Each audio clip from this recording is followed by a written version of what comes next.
Hello বন্ধুরা, welcome to my channel. সবাই ভাবছো এখান থেকে কেন ভিডিওটা স্টার্ট করছি। তো তোমাদেরকে আজকে শেয়ার করব আমাদের শুক্রবারের হাট বাজার কেমন বসে বাবার বাড়িতে। তো সেখানকার হাট বাজার সবই শেয়ার করব, কীরকম পরিমাণে লোকজন হয়, কি কি জিনিস বসে, সব কিছু শেয়ার করব হাট বাজার গ্রামের। তো তোমরা দেখতে থাকো ভিডিওটা। তো এই দেখো আমরা ঢুকছি। তো এইটা হচ্ছে আমাদের বল গ্রাউন্ড, মানে স্কুলের খেলাধুলা সমস্ত কিছু এই বল গ্রাউন্ডেই হয়। তো হাটটা এখানে হতো না, অ্যাকচুয়ালি হচ্ছে আমাদের স্কুলের পাশে। তো সেখান থেকে অনেক মানে প্রায় 1-1.5 বছর হয়ে গেল এখানে চলে এসছে, অনেকটাই দূর হয়ে গেছে। তো প্রচণ্ড অসুবিধা এতটা দূরে হাট আসা। যেহেতু আমার ছেলের নার্সারিটা এখান থেকে কাছে, তো আমি একটু বাজার করব মানে বাড়ির জন্য। তো বাজার করার জন্য এসেছি, তোমাদের সাথে শেয়ার করব একটু পুরো হাটটা ঘুরে। তো হয়তো অনেকটা শেয়ার করা হবে না, আসলে মাছ টাছ কিনবো। তো যতটুকু শেয়ার করা হোক ততটুকু শেয়ার করি তোমাদেরকে। একদিন আরও একটা ভিডিও মাধ্যমে তুলেছিলাম হাটটা, তো সেই ভিডিওটা ডিলিট হয়ে গেছে বন্ধুরা, কিছু মনে করো না। আর এই যে দেখলে জামা কাপড়ের দোকানে একটা বসেছে, আর এই যে দেখাচ্ছি দেখো থলি, ব্যাগ, তারপরে জামা কাপড় এইসব। আর এদিকে সব মেয়েদের শাড়ি, কুর্তি, লেগিংস, তারপরে হচ্ছে অনেক রকমের সুতির ছাপা শাড়ি। ছেলেদেরও রয়েছে মোটামুটি, সোয়েটার টোয়েটার থাকে শীতকালে। আর এখানে টুকিটাকি ঘরের যেগুলি দরকার সেই রকম জিনিস রয়েছে, খাঁচি, বটি, এইসব জিনিস। আর মেয়েদের জানোই তো একটুতেই সমস্ত কিছু কিনতে মন যায়, মানে মনে হয় যেন সব বাজার তুলে নিয়ে যায়। তো না কিনলেও যেন মনে হবে দাঁড়িয়ে দাঁড়িয়ে দেখি একটু, এই হচ্ছে ব্যাপার।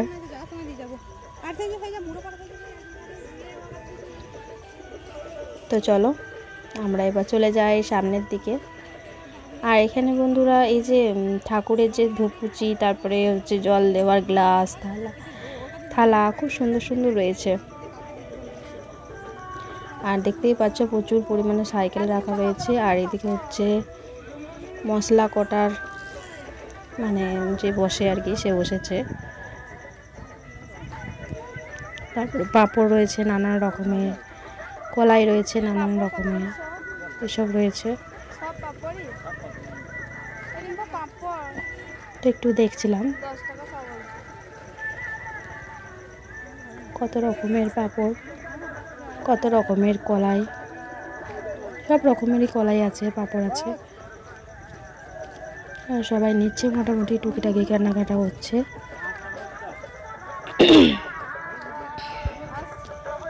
তো গলাটা মাঝে মাঝে ধরে যাচ্ছে বুঝলে। আর এই দেখো ওষুধ, মানে বাতের যারা ব্যথা হয়, গাছে গাছেরা ওষুধ এখানে বিক্রি হয়। তো চলো আরও ভেতর দিকে দেখাই। এইখান থেকে বন্ধুরা আমাদের যে ঠাকুর আসে মা দুর্গার, কলাবউকে স্নান করাতে এখানেই আসে, এই নদীটাতে। আর এই পাশে যে হাট বসেছে পাশেই পার্কটা, বাচ্চাদের পার্কটার পাশেই। মোটামুটি কম বেশি সব কিছুই আছে বাবার বাড়িতে কাছাকাছি। হাট বাজার, পঞ্চায়েত, স্কুল, কলেজটা একটু দূর। এই দেখো ফলের দোকান, যাচ্ছি পেরি লুকিয়ে লুকিয়ে ভিডিও বানাচ্ছি, তো জন্য একটু কাঁপছে। লুকিয়ে মানে কি, ক্যামেরাটা কি সোজাভাবে নিয়ে হয়নি। আর এই দেখো এইখানে রয়েছে হচ্ছে কালো আঙ্গুর। একটু দেখছিলাম যে কীরকম কী দাম। এই আঙুরটা খেতে আমার ছেলে খুব পছন্দ করে, এই যে পেঁয়াজ, রসুন, আদা এইসব। আর যেহেতু আমরা এসেছি 9টার পরের দিকে, তো অনেকটাই হাট বাজার একটু খালি খালি লাগছে, কারণ বেলার দিকে এসেছি। তবুও হাটটা প্রচণ্ড পরিমাণে ভিড় রয়েছে, আর প্রচুর মানে লোকজন হয়, প্রচুর লোকজন, এত সবজি বিক্রেতা প্রচুর। আর মশলা থেকে আরম্ভ করে এমন কিছু জিনিস নেই যে হাটে পাওয়া যায় না, এরকম। তো মাছ কিনবো বলে যাচ্ছি, ওই জন্য একবারে মাছের দোকানেই তোমাদের সাথে দেখাবো।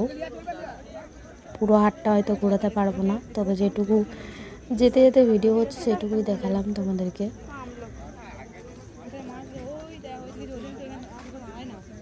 জানি না কি ভয়েস উঠছে, তবে অরিজিনাল ভয়েসটাই দেওয়ার চেষ্টা করব। আমার তো চ্যানেলে এক সপ্তাহের মতো স্ট্রাইক পড়েছিল একটা ভিডিওর জন্য। তো এই ভিডিওটা কোনো কিছু স্ট্রাইক পড়বে নাকি আমি জানি না।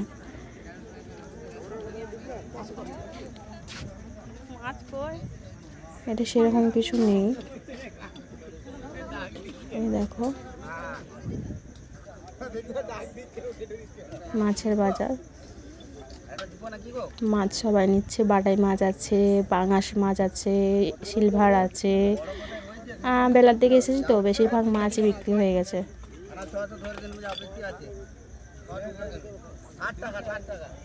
সবাই কেনাকাটি ভালোই করছে দেখলাম। মাছ মাংস সব কিছুই বসেছে আর কি।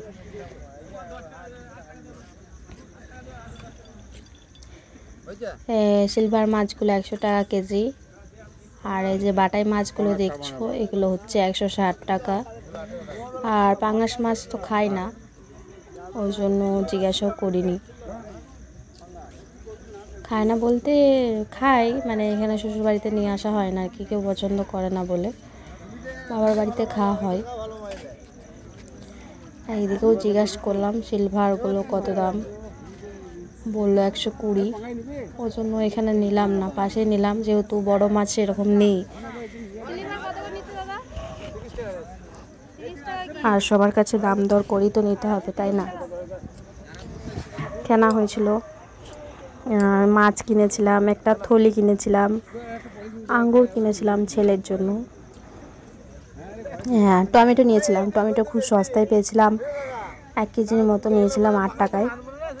আর তো সেসব ভিডিও শেয়ার করা হয়নি, কারণ আমার হাতটা দুটো হাতেই ব্যাগ ছিল। তো যতটুকু এইটুকুই ভিডিও শেয়ার করলাম তোমাদের সাথে। যদি ভিডিওটা ভালো লেগে থাকে, আমাদের গ্রামে হাট বাজারটা তো একটু লাইক করে দিও বন্ধুরা। কে কোথা থেকে দেখছো সবাই একটু করে ভালোবাসা দিও আমার ভিডিওতে। কেউ স্ক্রিপ্ট করে ভিডিও দেখো না, এটাই তোমাদের কাছে অনুরোধ করব।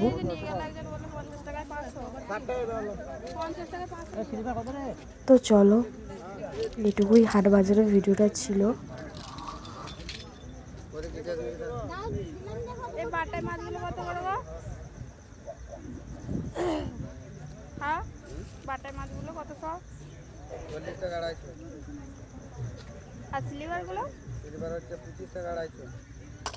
কেমন লাগলো বন্ধুরা ভিডিওটা অবশ্যই কমেন্ট বক্সে কমেন্ট করো। তো এই দেখো বন্ধুরা, আমাদের হাট বাজার তো দেখতে পেলে কেমন লাগলো অবশ্যই কমেন্ট করে জানিও। আর ভিডিওটা যেহেতু এডিট করতে বসেছিলাম তাই শেষ করতে হবে। তো হাট বাজার করে নিয়ে এসে বাড়ি আসতে আমার 11টা বেজে যায়। 11টার সময় এসে খাওয়া দাওয়া হয়, ছেলেকে খাওয়ানোর থাকে, রান্না বান্না করার থাকে। তো সেই সব কাজ টাজ করতে, স্নান করতে, খাওয়া দাওয়া করতে প্রায় 3টে বেজে যায়। তো তারপরে আর কি বলবো, ভিডিও এডিট করার কথা ভাবলে যেন খুব আর কি অসুবিধা হয়, কষ্ট হয়। ভিডিও দেখার থাকে, তাই না? সবারই আর কি বলছি। তো এইভাবেই দিন চলে যাচ্ছে, বছর চলে যাচ্ছে, পেরিয়ে যাচ্ছে। তোমরা প্লিজ প্লিজ পাশে থেকো আমার। কেউ স্ক্রিপ্ট করে ভিডিও দেখো না, এটাই অনুরোধ করব। আমি সবার ভিডিও হয়তো ঠিকঠাক কমেন্ট করতে পারি না, বাট ভিডিও চালিয়ে রেখে দিই। ভিডিও কিন্তু প্রপার ওয়াচ হয়। তো এটুকুই বলার ছিল তোমাদেরকে, একটু পাশে থেকো, ভালোবাসা দিও, ঠিক আছে? আর আমার চ্যানেলটা তো 1 সপ্তাহের জন্য স্ট্রাইকে ছিল কোনো একটা কারণে। তো সেই সম্পর্কে পরে একটা ভিডিও বানাবো, এখন বানানোর সময় নেই, কারণ ছেলেরও পরীক্ষা আরম্ভ হবে মার্চে। তো সেজন্য আর অনেক কটাই ভিডিও করার ছিল, এডিট করা মানে আপলোড করা ছিল, সেগুলোই তোমাদের কাছে শেয়ার করলাম। যেহেতু আমার চ্যানেলে স্ট্রাইক পড়েছিল 1 সপ্তাহের মতো, তো সেই টাইমটাতে আমি তো ভিডিও ছাড়তে পারিনি। তো সেই ভিডিওগুলো, সরস্বতী পুজোর ভিডিওগুলো এতদিনে তোমরা দেখতে পাচ্ছ। আরও কিছু ভিডিও আছে, সেগুলো তোমরা দেখতে পাবে। তো এতটা লেট হওয়ার জন্য ক্ষমা করে দিও তোমরা সবাই, কারণ সরস্বতী পুজো কখন গেছে, আজ অনেক দিন হয়ে গেল। এতদিন পরে তোমাদেরকে ভিডিওগুলো দিচ্ছি, আমারই খারাপ লাগছে, কি বলবো। ওর জন্য এক সপ্তাহ ভিডিও ছাড়িনি বলে ভিডিও ভিউজ কমে গেছে। মানে যেহেতু আমাকে ইউটিউব দিতে বারণ করেছে এক সপ্তাহ, সেজন্য। আর আমার গুগল অ্যাডসেন্স অ্যাপ্লাই করেছিলাম, এখনও আসেনি, পোস্ট অফিস থেকে এখনও দিয়ে যায়নি। খবর নিয়েছিলাম, এখনও আসেনি। জানি না কি প্রবলেম হয়েছে, কী করব, তোমরা একটু জানিও, ঠিক আছে। যে অ্যাপ্লাই করেছি, সাকসেসফুল হয়েছে, কিন্তু পোস্ট অফিস থেকে এখনও দিয়ে যায়নি। পোস্ট অফিসেও খবর নিয়েছি, পোস্ট অফিসে আসেনি বললো। তো এবার আমার করার কি আছে, ঠিক আছে। তো চলো বন্ধুরা, আজকের মতো এখানেই রাখলাম। সবাই ভালো থেকো, সুস্থ থেকো, এই কামনা করি। Tata, bye bye.